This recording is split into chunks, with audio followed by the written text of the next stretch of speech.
ऐसे में सवाल ये उठता है कि तुर्की और चीन के हथियार कैसे भूसा साबित होंगे। भारत और उसके दोस्त अमेरिका, रूस, इजराइल, फ्रांस और जापान के हथियार कैसे सुनामी बनकर पाकिस्तान पर टूट पड़ेंगे। कई देशों को यह एडवाइजरी जारी करनी पड़ी कि पाकिस्तान की यात्रा ना करे। यानी कि इस समय इतना ज्यादा प्रेशर पाकिस्तान के ऊपर बिल्ड कर दिया गया है कि जो पाकिस्तान अब से 2 से 3 दिन पहले भारत को धमकी दे रहा था कि भारत हमला करे, हम तैयार है, युद्ध कर देंगे, ये कर देंगे, वो कर देंगे, वही पाकिस्तान दुनिया भर के बड़े बड़े संगठनों से गुहार लगा रहा है कि भारत को रोके। अभी आज इस वक्त पाकिस्तान के अंदर खतरा है, any time India can strike.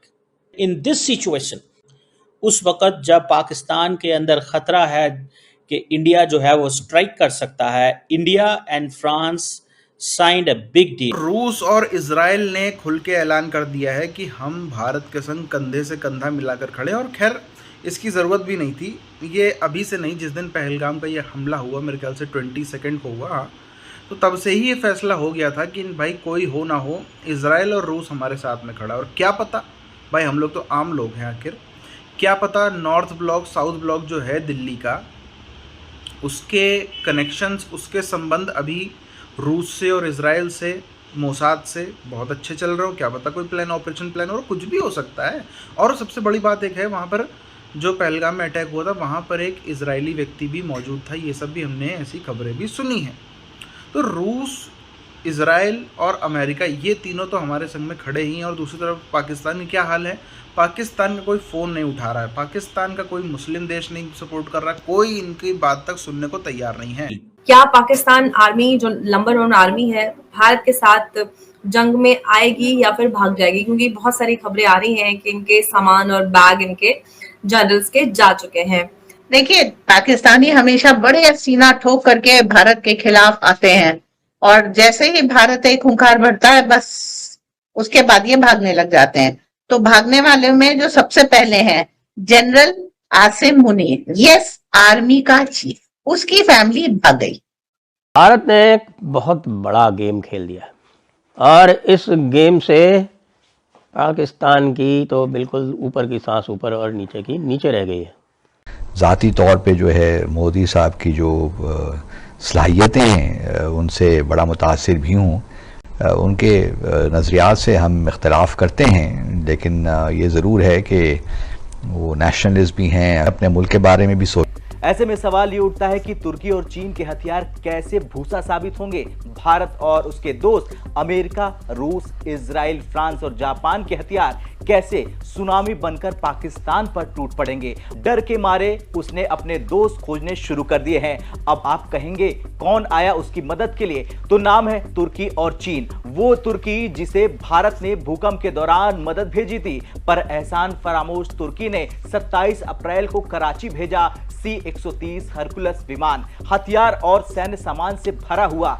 चीन ने भी मौके पर चौका मारा, hi tech PL-15 air to air मिसाइलें पाकिस्तान को दे दी। उनके JF-17 फाइटर जेट्स पर ये मिसाइलें लद गई, तस्वीरें सोशल मीडिया पर वायरल कर दी। और ये भारत के पास वो हथियार हैं जो पाकिस्तान को दुनिया के नक्शे से उड़ा देंगे। और अगर इससे भी पाकिस्तान की सेना और उसके पालतू आतंकी नहीं माने, तो भारत के जिगरी यार रूस और इजराइल मिनटों में पाकिस्तान की छाती ही फाड़ देंगे। अमेरिका भी भारत के समर्थन में है और ऐसे में उसके हथियार भी पाकिस्तान को मिट्टी में मिलाने के लिए तैयार है। अमेरिका अब भारत को आतंक के खिलाफ कार्रवाई में नैतिक समर्थन देगा। यानी कि अब अगर भारत हमला करता है पाकिस्तान पर, तो अमेरिका चुप नहीं रहेगा, बल्कि दबाव बनाएगा कि भारत का हाथ रोका ना जाए कहीं से भी। अब बात करते हैं भारत के जिगरी यार यानी रूस की। यूक्रेन युद्ध हो या पश्चिमी प्रतिबंध, रूस भारत से आज भी मजबूत दोस्ती निभाए जा रहा। S-400 defence system, BrahMos supersonic missile, Sukhoi fighter jet, ये सब रूस की देन है। रूस ने पहलगाम हमले के बाद भारत की क्षेत्रीय अखंडता का समर्थन दिया। अब बात करें फ्रांस की, जो भारत का यूरोपीय रक्षक है। राफेल फाइटर जेट, स्कॉर्पियन पनडुब्बी, नेक्स्टर आर्टिलरी सब फ्रांस से आया हुआ है। फ्रांस ने भी पहलगाम हमले की निंदा की और भारत के साथ खड़े होने का ऐलान कर डाला। फ्रांस संयुक्त राष्ट्र सुरक्षा परिषद में भारत का मजबूत समर्थक है। 1999 में वो भले ही न्यूट्रल था, अब भारत का खुला समर्थक है। मतलब अगर भारत एक्शन लेता है तो फ्रांस डिप्लोमेटिक कवर देगा। बात जापान की करें तो जापान भारत का स्पेशल स्ट्रेटेजिक पार्टनर है, कहीं ज्यादा कमजोर हो चुका है। और क्या आपने सुना है पाकिस्तान आईएमएफ से कर्ज मांगने के लिए घुटने टेक चुका है? जी हां, बलूचिस्तान में विद्रोह बढ़ चुका है, आंतरिक राजनीति में अस्थिरता है और अब पाकिस्तान अपने कर्ज और आर्थिक संकट के चलते वैश्विक स्तर पर अलग थलग पड़ चुका है। उसकी समस्या यह है कि उसके पास न तो कोई स्थिरता है, न ही कोई वास्तविक सैन्य क्षमता और न ही वो किसी प्रकार की विश्वसनीयता रखता है। अमेरिका हो, चीन हो, तुर्की हो या फिर फ्रांस, कोई इसके समर्थन में जब युद्ध की बात होगी तो पाकिस्तान को अपनी सीमाओं का बचाव करना भी कठिन हो जाएगा। सैन्य बुनियादी ढांचों की भी बात कर लें तो पाकिस्तान ने स्वात और स्कार्दू एयरबेस को सक्रिय कर दिया है, लेकिन सवाल यह है कि क्या ये एयरबेस पाकिस्तान की सुरक्षा की रक्षा कर पाएंगे जब भारत के पास अत्याधुनिक मिसाइल डिफेंस सिस्टम है? दरअसल इसका उत्तर है नहीं। दरअसल भारत को इस वक्त पूरी तरह से भरोसा है कि उसके पास ताकतवर सैटेलाइट्स और एंटी बैलिस्टिक मिसाइल सिस्टम है। कई देशों को यह एडवाइजरी जारी करनी पड़ी कि पाकिस्तान की यात्रा ना करे, यानी कि इस समय इतना ज्यादा प्रेशर पाकिस्तान के ऊपर बिल्ड कर दिया गया है कि जो पाकिस्तान अब से 2 से 3 दिन पहले भारत को धमकी दे रहा था कि भारत हमला करे, हम तैयार है, युद्ध कर देंगे, ये कर देंगे, वो कर देंगे, वही पाकिस्तान दुनिया भर के बड़े बड़े संगठनों से गुहार लगा रहा है कि भारत को रोके है। तो इस पर कई कमेंट्स मैंने पढ़े जिस पर लोगों के द्वारा अलग अलग बातें लिखी जा रही थी कि पाकिस्तान के साथ चीन और तुर्की खड़े हो गए हैं, हथियार सप्लाई करने लग गए हैं। तो मैं आपको बता दूं कि उस खबर को लेकर भारत इसलिए परेशान नहीं है क्योंकि पाकिस्तान की तरफ से गोला बारूद तुर्की से मांगे गए हैं, जबकि भारत की बात करें तो भारत की खुद की फैक्ट्रियां दुनिया भर के देशों को गोला बारूद प्रोवाइड करती है। वहीं जब बात इंटरनेशनल सपोर्ट की आती है तो रूस का साथ ही भारत के लिए काफी है बताया, बल्कि पाकिस्तान को एक्सपोज भी कर दिया। दरअसल रूस ने हाल ही में पाकिस्तान को एक सीधा और सख्त संदेश दिया है। रूस ने कहा है कि जो व्यक्ति मॉस्को के क्रोकस सिटी हॉल पर हुए भयानक आतंकी हमले का मास्टरमाइंड है वो इस समय पाकिस्तान में छुपा हुआ है।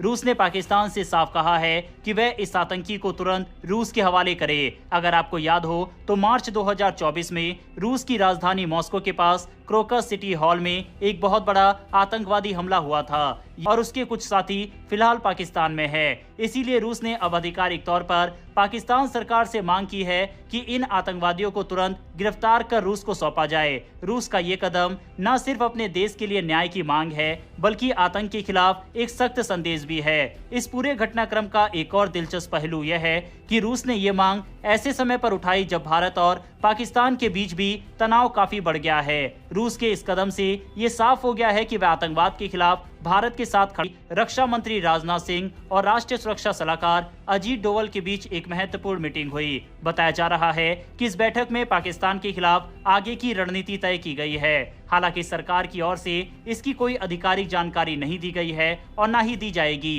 क्योंकि राष्ट्रीय सुरक्षा से जुड़ी चीजें गुप्त रखी जाती है। लेकिन इतना तय है कि भारत इस बार हर मोर्चे पर तैयार है। इसके अलावा भारत ने पाकिस्तान के खिलाफ आर्थिक मोर्चे पर भी बड़ा कदम उठाया। जहाँ एक तरफ पाकिस्तान में कोई फ़ोन उठाने को राज़ी नहीं है, पाकिस्तान से कोई बात भी नहीं करना चाहता, ये स्वघोषित सेल्फ क्लेम्ड तरीके से बोलते हैं कि नहीं जी हमारी चीन से बातचीत हो गई, चीन हमारे लिए हथियार भेज रहा है, चीन ने हमारे लिए मिसाइलें बनाना चालू कर दिया और न जाने क्या क्या कहते हैं। और ये कोई नई बात नहीं है।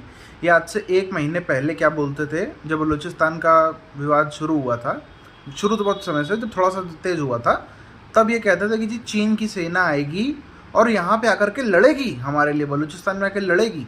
जो एक चीन की छोटी सी टुकड़ी, बहुत छोटी सी टुकड़ी सेना की ग्वादर में पड़ी हुई है, वो तो बाहर निकली नहीं, वो बाहर नहीं निकली, वो अपनी ग्वादर कॉलोनी में बंद है। उन्होंने एक भी बलोचों से लड़ाई लड़ी हो तो बता दें, नहीं लड़ी। और ये बात करते रहेगा और कईयों ने तो क्लेम भी कर दिया कि नहीं जी चीनी सेना जो है वो आ चुकी है। अगले वीडियो में हम आपको बताएंगे वो कहाँ तक पहुँची। फिर अगला वीडियो में दूसरा टॉपिक चालू हो गया, अगले वीडियो में इमरान खान पे आ गया, उसके बाद किसी वीडियो में चर्चा ही नहीं करी इन लोगों ने। तो ये तो इन लोग का दोगलापन है।